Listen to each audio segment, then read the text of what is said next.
Olá, meu nome é Eduardo Starosta e esse é o canal Fora de Curva.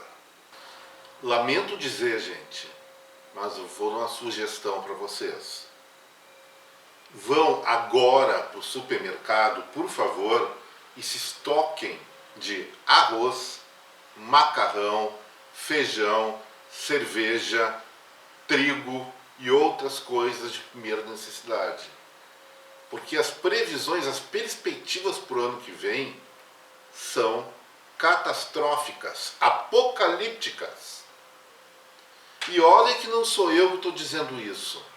Essas perspectivas, elas compreendem a média do pensamento das principais empresas que operam no mercado financeiro. Isso tudo é revelado semanalmente no Boletim Focus.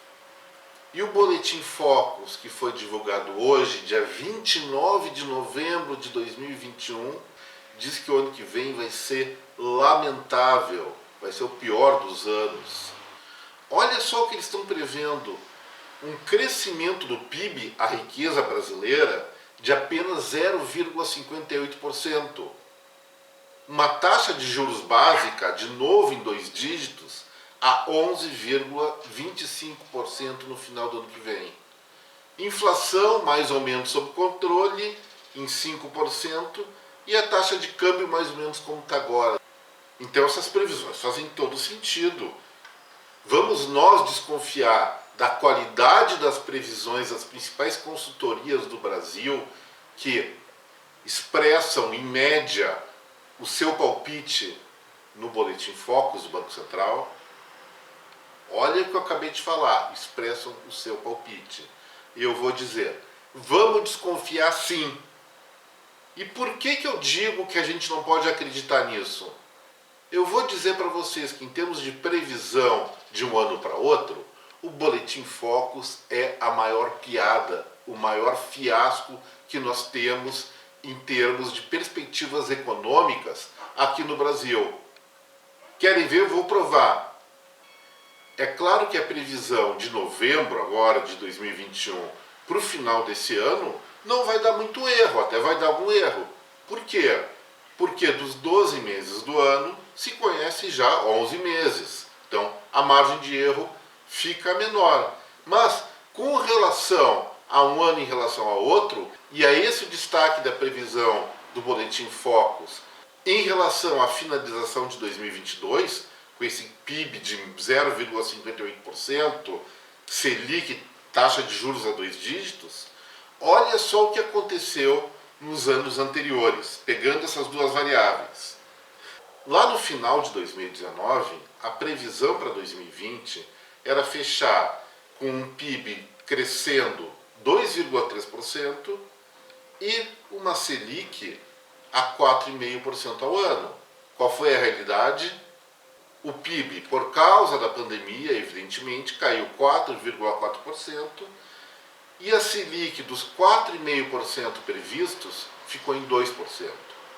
É verdade que no ano passado entrou um jogador em campo chamado coronavírus que desequilibrou toda a partida e botou qualquer previsão em frangalhos. Mas vamos ver nos anos anteriores.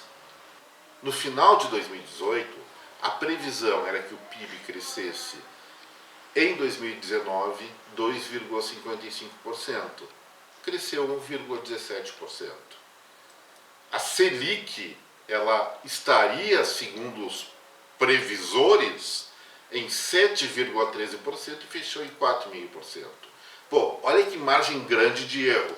Vamos pegar mais um ano. Lá em 2018, como é que foi?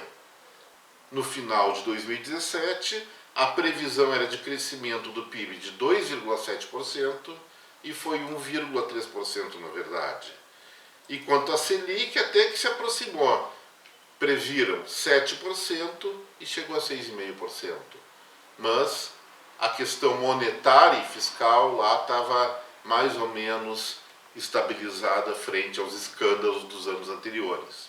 O que eu vou dizer para vocês, pessoal? As previsões do Boletim Focus, elas são feitas a partir do calor do momento. Se erraram tanto, isso não tem nenhum valor científico.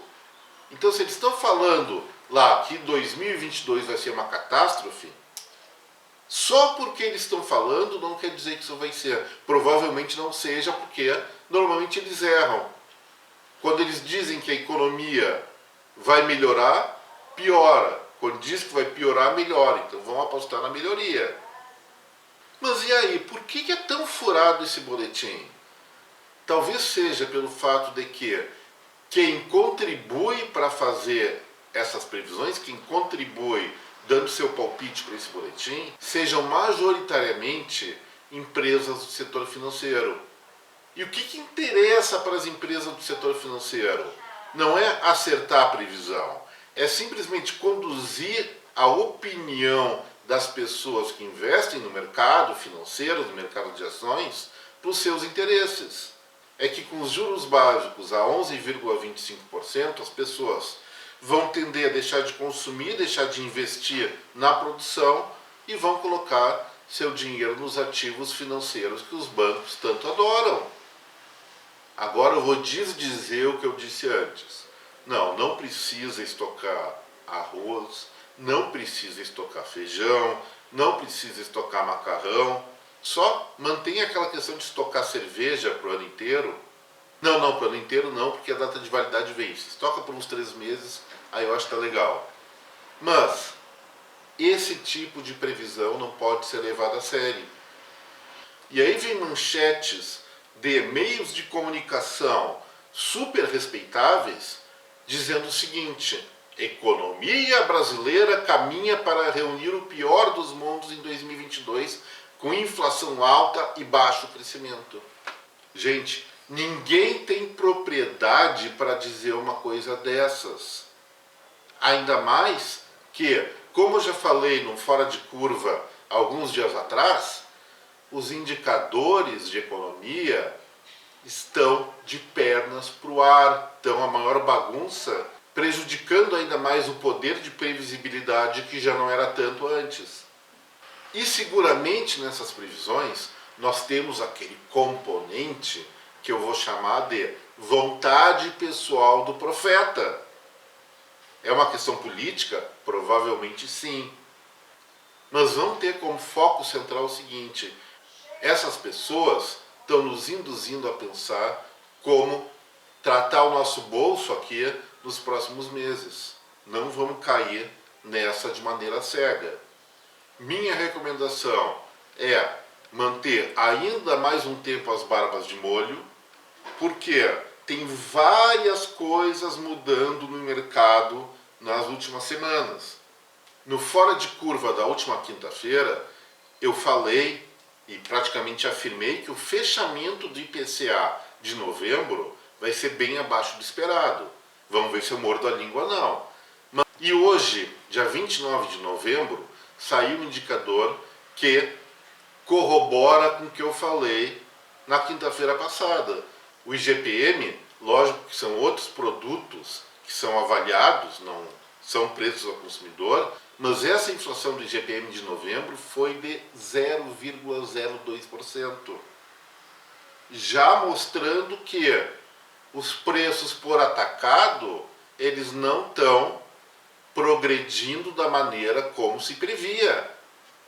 Então, pessoal, o melhor para cada um de nós é parar de acreditar cegamente nessas notícias de 2022, que eu vou chamar de extremamente profetizantes, e aguardar mais um tempo.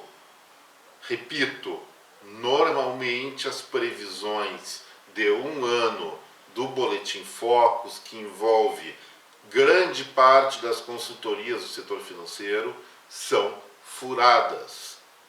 Algumas outras coisinhas rápidas que eu vou destacar aqui no Fora de Curva antes de encerrar é, em primeiro lugar, o que está acontecendo no Paraná. A maior parte das rodovias está ficando sem pedágio.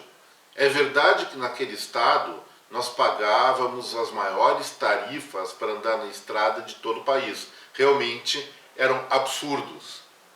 Mas eu alerto o seguinte: a previsão é que essas rodovias fiquem gratuitas por mais ou menos um ano, até que se organize um novo processo de licitação para colocar uma nova empresa para administrar. E nesse 1 ano, o que deve acontecer se não houver manutenção preventiva, aí sim por parte do governo federal ou estadual do Paraná, conforme o caso, é a deterioração rápida do asfalto. E isso tem que ser evitado ao máximo. Alerta ao governo do Paraná e alerta ao governo federal sobre isso. E finalmente um alerta para quem gosta de carro velho que nem eu. Os admiradores do Gol e do Uno ainda têm a chance de comprar os últimos exemplares desses carros, porque quase que certamente eles não vão ser mais produzidos o ano que vem. E não é porque as fábricas não querem, é porque eles estão tecnologicamente defasados, especialmente na questão de emissão de CO2.